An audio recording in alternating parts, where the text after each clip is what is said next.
definitely.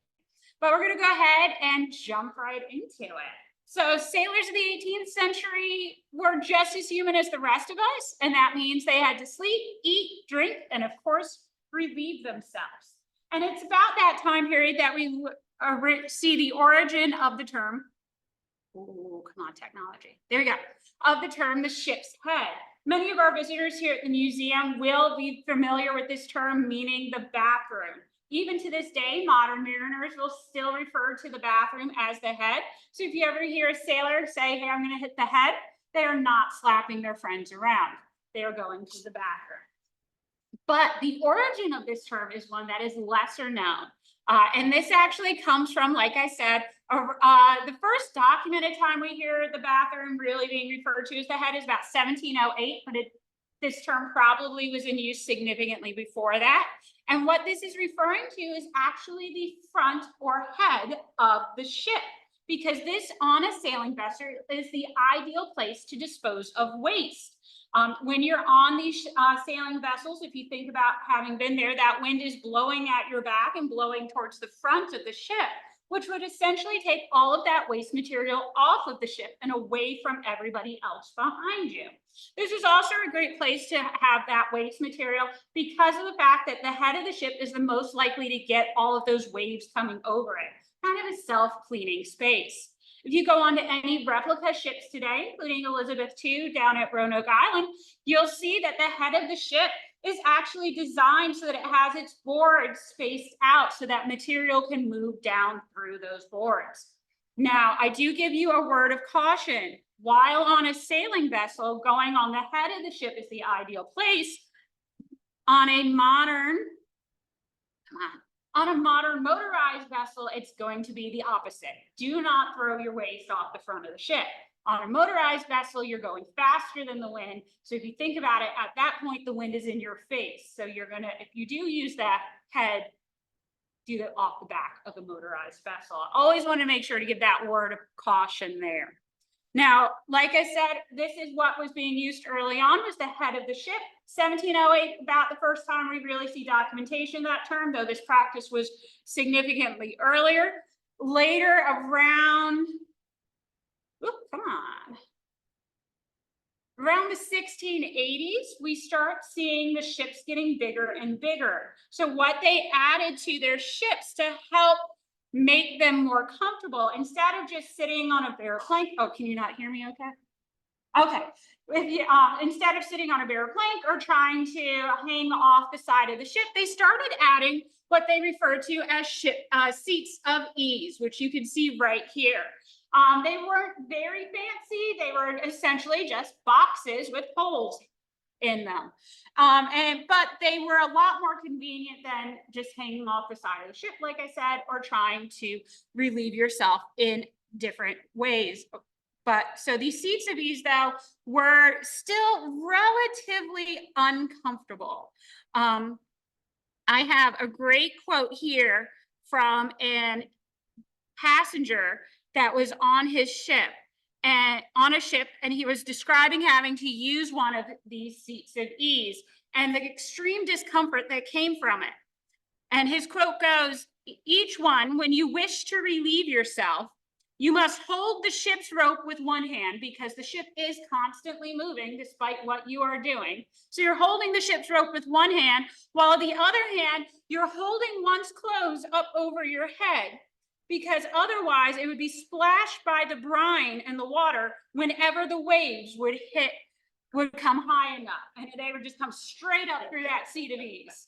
So still not an ideal situation, definitely not by our standards today, but it gives you a great mental image of what they were having to deal with. So seats of ease were ones. So the common sailor, unlikely to have early on their seats of ease, still having to revert to the head of the ship. These would have been more reserved for officers, passengers, people that had that kind of higher standing on the ship.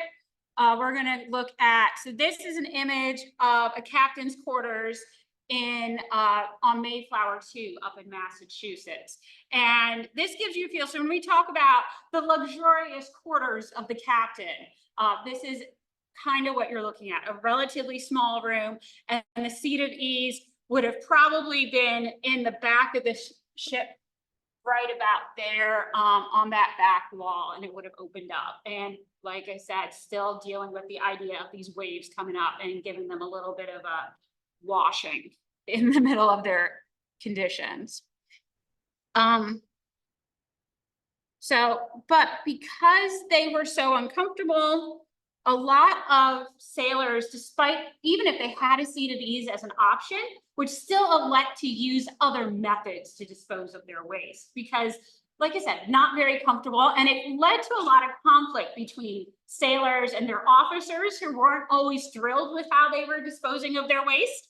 And it led to a lot of conflict even amongst sailors and their passengers because of the way it affected each other.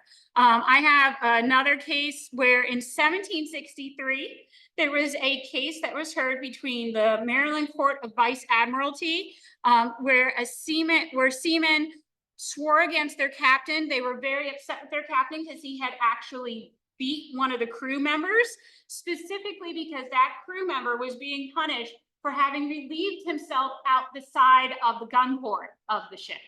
And he was like, that's not where you do it. And after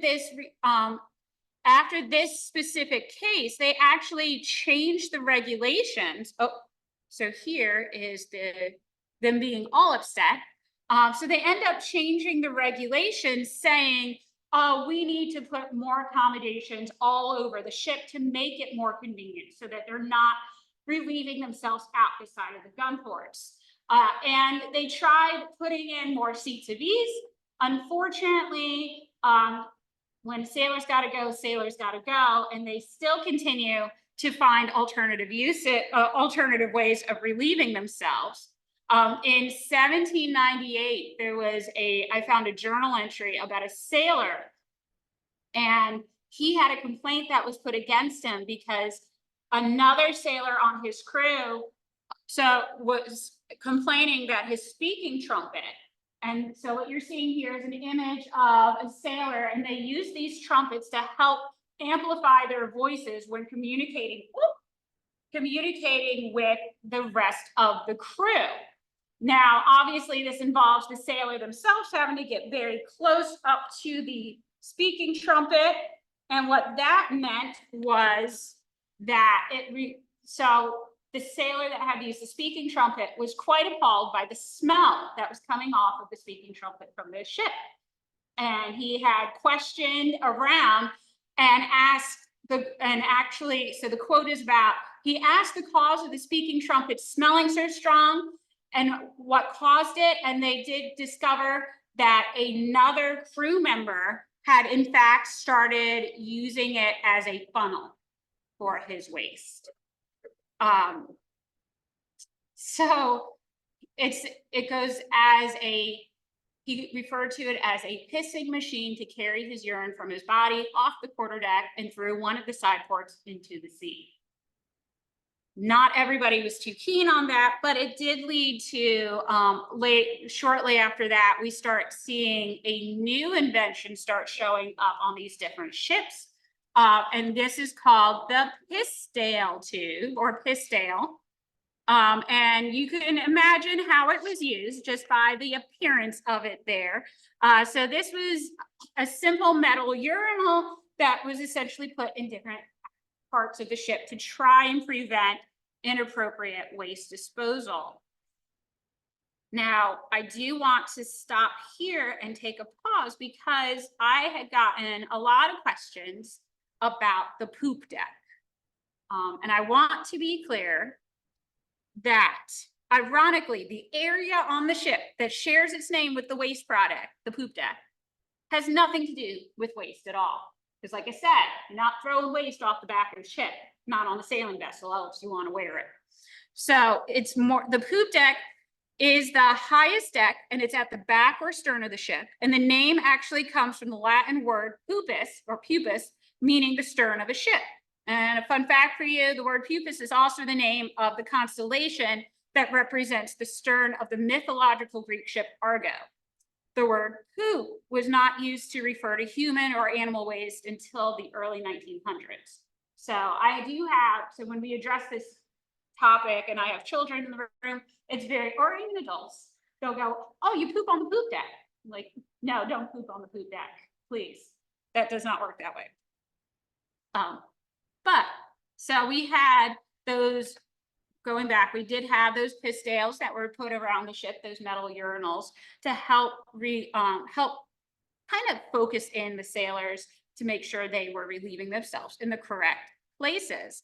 But that didn't, and what's great is because these were made largely out of metal on sites of on wreck sites of different ships that have been recovered over the last 100 years or so, we've been able to recover the remains of some piss tail tubes off of those ships. Piss tails, they're not the piss tail tubes. I know they're not tubes. But you'll see we have a one from the 1758 Invincible ship. We have another one. This one, unfortunately, in the bottom middle, though, a great example of what they would look like. It is not identified as to what ship it came from. But then we do have the 1700 Henrietta Marie over here. So you get a feel. They do range in different designs. So we see them kind of changing from ship to ship, but their function is the same. Let's make sure I'm not forgetting anything. So they were generally, like I said, used by the average sailor with the officers. Now, obviously, officers, captains, passengers would have the option of using these, but they would be more at ease with lack of the seat of ease, but also with the more traditional chamber pot. Come on. There we go. So this is a chamber pot that was recovered from the shipwreck, the wreck of the Invincible from 1758. Chamber pots, we do know that there are some wreck sites that have chamber pots on them, but despite the fact that they have quite a few, well, we have found them, it does appear that they weren't commonly being used. For example, we had one shipwreck that had, I think it was 125 officers on there, and they found only 3 chamber pots on there. So that gives us the idea that the crew were not using that chamber pot.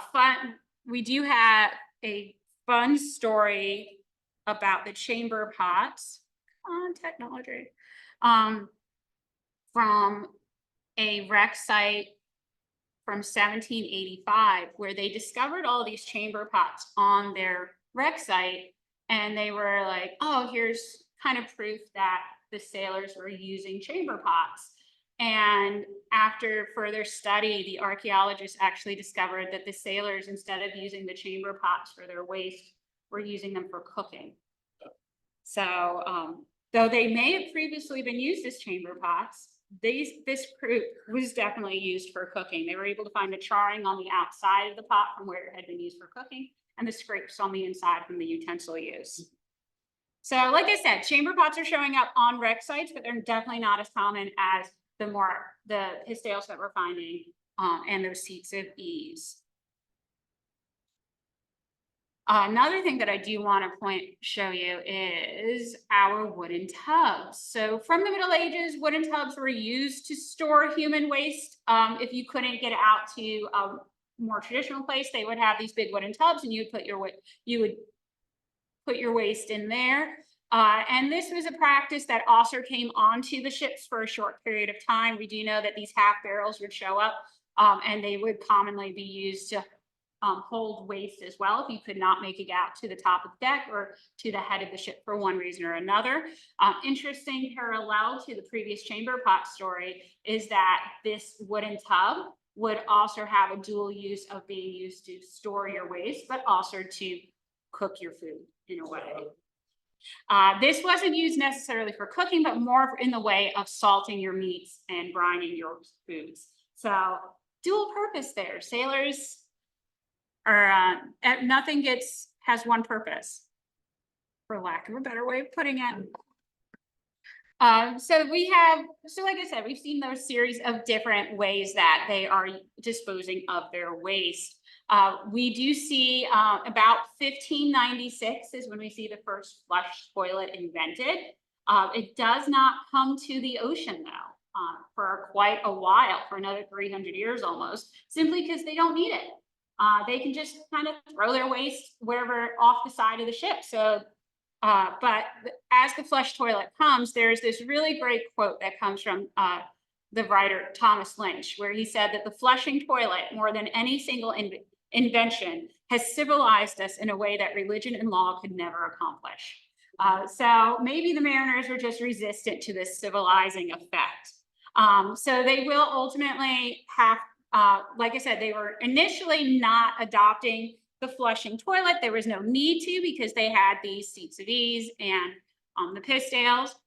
And it wasn't until around the 1860s when we see designers start creating ships that are partially below the water's level that it became necessary to design a flushing mechanism for these ships, because they no longer had the ability to throw it off the side of the ship. It is amusing to think that if pirates had a flushing toilet, they might have become more civilized, but alas, they did not have it. The first successful, I will say that, successful flushing toilet was found on the ill-fated USS Monitor. Monitor was built in 1862 for the Union Navy during the American Civil War. And when designing this ship, engineers were faced with a series of challenges, which included creating a flushing toilet. This was an extreme challenge for them because with the ship itself sitting below the water's level, they couldn't rely on gravity to help with the flushing of the toilets, which is the traditional power source for toilets on land. So the Monitor's designer, Swedish engineer John Ericsson, addressed the issue by developing a pressurized pump system. And after a sailor would use the toilet, he had to close one valve, open another valve, then actuate a pump to drive the waste out. And it was really tricky. Sailors of the time told the story of a possibly fictitious sailor, we don't know, I couldn't find any actual documentation this happened, who turned the valves in the wrong sequence and was blown off the seat by a powerful jet of seawater. So kind of one of those stories of warning for a sailor out there, but it was still very complicated. And this continues on even up through more modern vessels. We see, there we go. So we see U-boats, even German U-boats in 1950s using very similar systems for their flushing toilets, where it has a series of valves that they have to open and close. And this complicated system actually led to an interesting story that I'll share with you about the unfortunately named Commander Schlitt. The commander found himself at the helm of a ship that was actually sunk by its own plumbing. On April 15th, 1954, the German U-boat 1206 was cruising at a depth of about 200 feet off the coast of Scotland when the commander needed to use the toilet.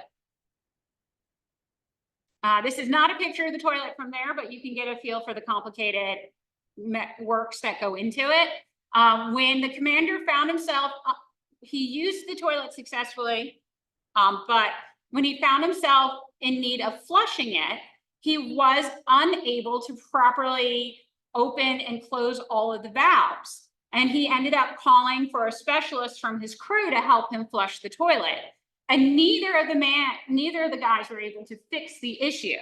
And what this led to was seawater and sewage from the improperly operated toilet leaking in and filling up that area of the submarine.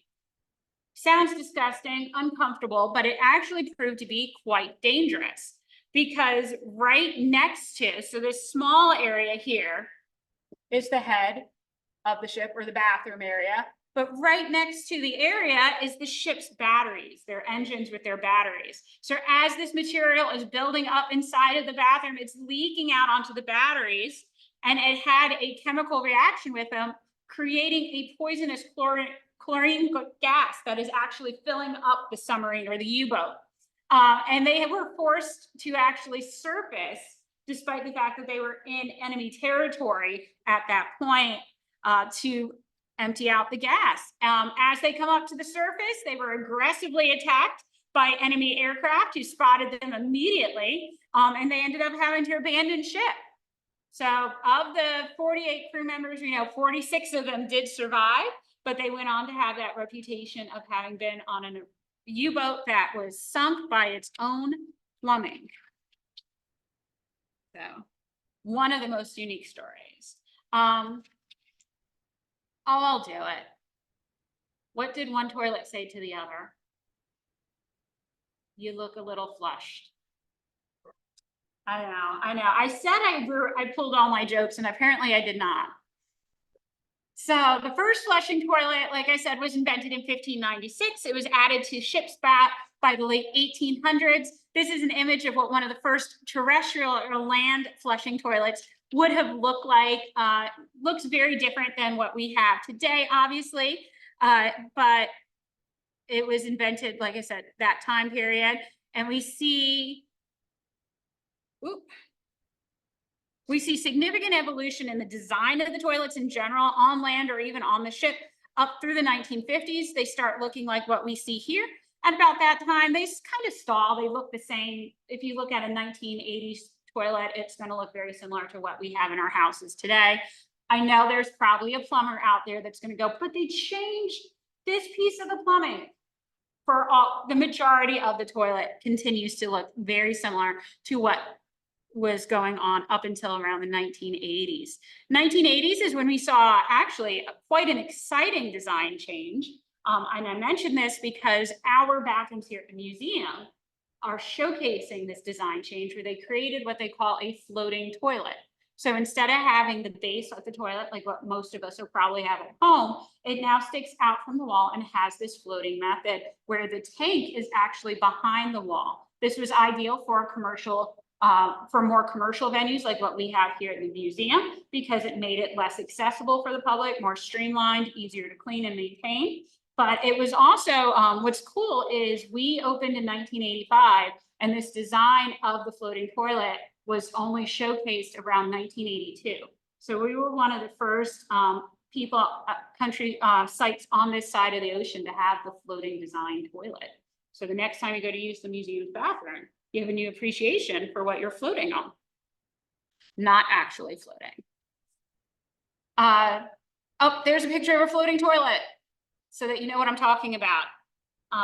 But toilets are really modern marvels. They're very underrated, and they're the most often underrated, underappreciated, and often utilized pieces of technology.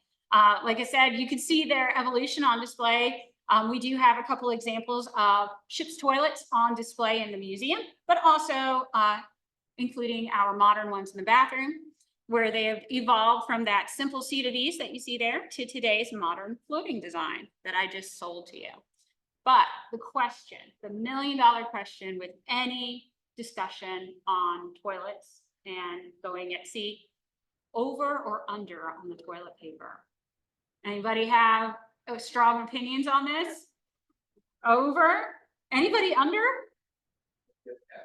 We had a staff member here at the museum who was adamant that it needed to be under. And every time they would change the toilet paper, it would go under. And I would have to go and follow them around and flip it because I am an over person. But I will put it to rest in that the toilet paper roll patent from 1891 does show over as the recommended way or the patented way of putting that toilet paper onto the roll. But I do thank you all for joining me. If you want to read more about plumbing on ships, there is a great book called Those Vulgar Tubes that gives you some great insights into that. Thank you very much.